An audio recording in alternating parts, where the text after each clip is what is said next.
स्मशानभूमीत विधी करून आल्यानंतर कुत्र्यांनी ते 2 व्यक्तींचे हातपाय ओढून नेले होते. बापरे. तर मला त्याचं खूप वाईट वाटलं आणि तो विषय मी मनावर घेतला. ग्रामस्थांचे चर्चा करून एक ग्रुप तयार केला आणि 24 तासात आम्ही स्मशानभूमी बांधली. लोकांच्या सहभागातूनच मी खूप कामं केली, म्हणजे बाजारगाळे केले. शिळगाडावरती आम्ही एक गेस्ट हाऊस बांधलं.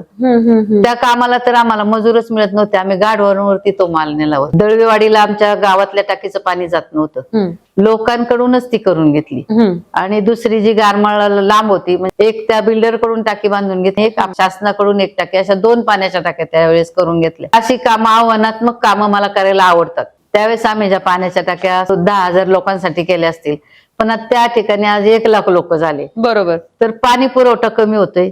रस्ता जो 10,000 लोकांसाठी होता तर तो 1,00,000साठी कमी पडू लागलाय. आमच्या ज्या लाईटच्या डीपी आहेत ते वाढल्या पाहिजेत. मनपाच्या शाळा आहेत, शिक्षण चांगल्या पद्धतीने मुलांना मिळालं पाहिजे. स्वच्छ पाणी मिळणं लोकांना हे खूप गरजेचं आहे. ज्या ज्या गोष्टी माझ्यापर्यंत येतात त्या मी सोडवण्याचा प्रयत्न करतच असते. नेहमी तोच प्रश्न भेडसावतो की सत्ता असेल तर आपण ते निर्णय घेऊ शकतो, तर सत्तेशिवाय शहाणपण चालत नसतं.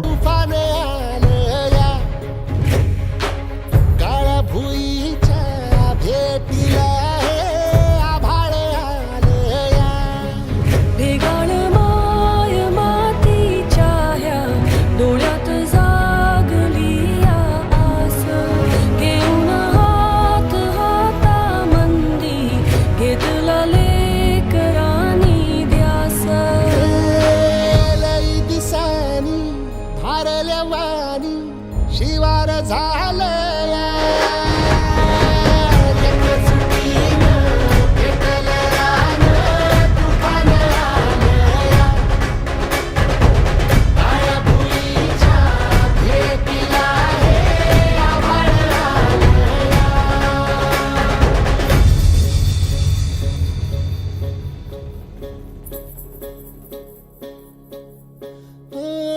पिचलेला इझलेला हो कधी न कुणा कळला.